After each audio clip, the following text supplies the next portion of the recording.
experiment is regarding dielectric spectroscopy, which is one of the sophisticated and powerful method to characterize any dielectric. So when we speak of a dielectric, what are the properties that we usually want to monitor? So they are, first it's permittivity. So permittivity is defined for dielectric and an important consideration for all dielectrics. Second quantity of interest is usually its conductivity. So that conductivity may be DC conductivity, AC conductivity, or like at any frequency, its conductivity is important depending upon the application. And other parameters are such as tan delta, which denotes how much losses are occurring in that dielectric medium. So all these quantities plus some other quantities can be characterized using this dielectric spectroscopy setup. And this setup is rated to withstand a temperature of 400 degrees Celsius. So this is the temperature chamber. It can go from ambient temperature till around 400 degrees. And this setup, there are different units here. So this first unit is for varying the frequency. So in frequency we can go from certain microhertz to certain megahertz, but of course when we are doing at higher voltages, the range is limited to some kilohertz. Then these two second and third chambers are related to high voltage generation and amplification. So that is how we will generate high voltage here and how it will interface to other units. And the last one is the main span. So this you saw is the temperature controller. So inside this, the sample cell will be. So this is the sample cell in which you will mount your sample between two electrodes. So electrodes are cylindrical in shape here, but of course this configuration is plain only. So these are gold coated brass electrodes. So this is how the sample is kept. This transparent sheet what you are seeing is the dielectric sample, and these two okay, I will just open you and show the electrodes.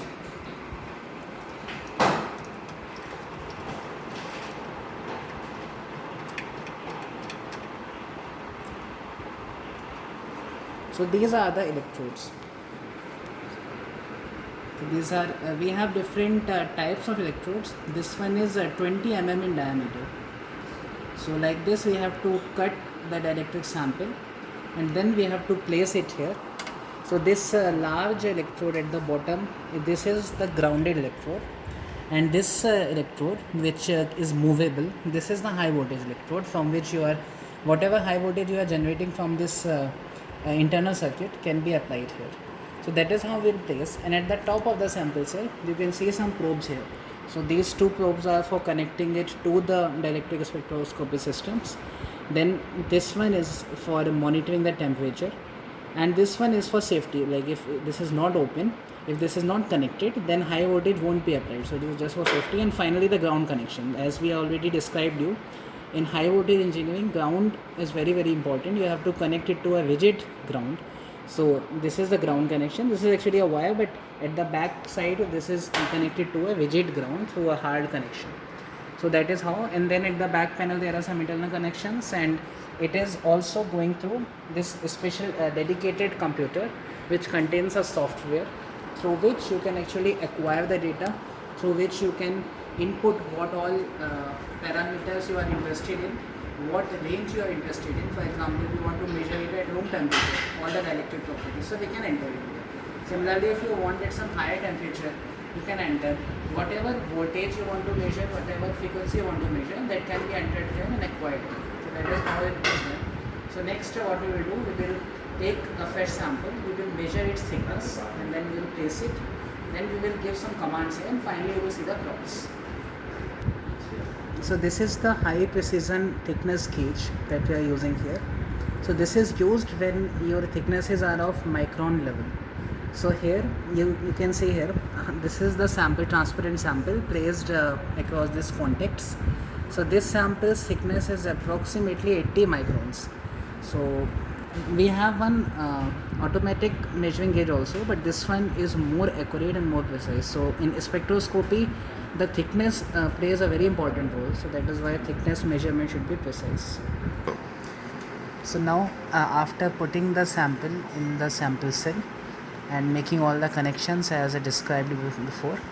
Now we have started the spectroscopy experiment, and we have given a range of temperatures from 30 degrees to 70 degrees, range of frequencies from power frequency of 50 Hz to around 1 kilohertz, and electric fields of up to 20 kV per mm. So when you set some temperature, this temperature unit takes some time to settle. So you can see here, this green one here is the set point, and this yellow graph is the actual temperature inside the temperature controller. So once it reaches there, this reading will change from not stable to stable, and all the measurements will be done at that temperature by varying the set voltages and frequency. Then it will go to the next temperature, and that is how you will see the values. So I have set here permittivity and conductivity. So the moment it stabilizes, the temperature stabilizes, you will see the plots. So now the temperature has become stable at 30 degrees, and you can see the real-time plots here. So the pink one corresponds to permittivity plot with respect to the frequency on x-axis, and the second one corresponds to conductivity. So the first curve which you saw was at 1 voltage.